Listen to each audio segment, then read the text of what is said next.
நான்லாம் ஸ்கூல் படிக்கும் பொழுது எப்படா இந்த நாள் வரும்னு காத்துக்கிட்டு இருந்திருக்கேன். எந்த நாள்னு பார்த்தீங்கன்னா, தீபாவளிக்கு அடுத்த நாள் ஸ்கூல் போகும்பொழுது புது துணி போட்டு போவோம் இல்லைங்களா? அந்த நாளுங்க. அப்பல்லாம் பிறந்தநாள் அன்னைக்கு கூட கலர் துணி கிடையாது. யூனிஃபார்ம் தான் போட்டு போகணும். ஆனா இப்பல்லாம் அப்படி இல்ல. நெனச்சா ஸ்கூலுக்கு வந்து கலர் துணி போட்டு போறாங்க. பாப்பா 2 பேரும் தீபாவளிக்கு எடுத்த ட்ரெஸ் வந்து ஸ்கூலுக்கு போட்டு போகல. வீடு புனியாசனைக்கு எடுத்த ட்ரெஸ் வந்து நல்லா இருக்குது அப்படிங்காட்டி அதையே வந்து ஸ்கூலுக்கு வந்து போட்டுட்டு கிளம்பிட்டாங்க. ஒரு 5 நாளைக்கு அப்புறம் ஸ்கூல் போகிறதுக்கு அவங்களுக்கும் கொஞ்சம் கடுப்பா தான் இருக்குது. காலையில எழுந்திரிச்சு சமைக்கிறதுக்கு எனக்குமே ஒரு மாதிரி தான் இருந்தது. எப்படியோ சமையல் பண்ணி தாட்டி விட்டாச்சு. மழை பார்த்தீங்கன்னா காலையில் நைட்டு மத்தியானம்னு நசன்னு பேஞ்சுக்கிட்டே இருக்குது. அதனால் வீட்டில் எல்லாத்துக்குமே லைட்டாக சளி பிடிச்ச மாதிரி இருந்தது. சரி, அதனால் நைட்டுக்கு வாத்து கிரேவி வந்து செஞ்சிடலாம் அப்படின்ட்டு இட்லியும் வாத்து கிரேவியும் செஞ்சுட்டோம். கோரை நெஸ்ட் அப்படிங்கிற இன்ஸ்டாகிராம் பேஜில் இருந்து இந்த ஃபோல்டபுள் பெட் வந்து சென்ட் பண்ணியிருந்தாங்க. கீழே பாய் மாதிரி வரும், மேலே வந்து குஷன் மாதிரி இருக்குங்க.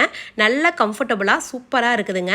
பேக் பெயின் எல்லாம் இருக்குது, தடையில் படுத்தா நல்லாயிருக்கும் அப்படின்னு நினைக்கிறவங்களுக்கு இது வந்து பெஸ்ட் ஆப்ஷனாக இருக்கும். வீட்டுக்கு யாராவது கெஸ்ட் வராங்க, பெட்டு வந்து படுக்கிறதுக்கு இல்லை அப்படிங்கும் பொழுது இது வந்து யூஸ் பண்ணிக்கலாம். ரொம்ப சூப்பராக இருக்குதுங்க. குட்டீஸ் எல்லாம் டிவி பார்க்கும் பொழுது, விளையாடும் பொழுது, ஹோம்ஒர்க் எல்லாம் எழுதும் பொழுது அந்த மாதிரி எல்லா டைப்புக்குமே யூஸ் பண்ணிக்கலாம். இப்போ மழை பெஞ்சுக்கிட்டே இருக்குங்காட்டி தர சில்லுன்னு இருக்குது. இது வாங்கினங்காட்டி பாப்பா 2 ரொம்ப பிடிச்சிக்குது.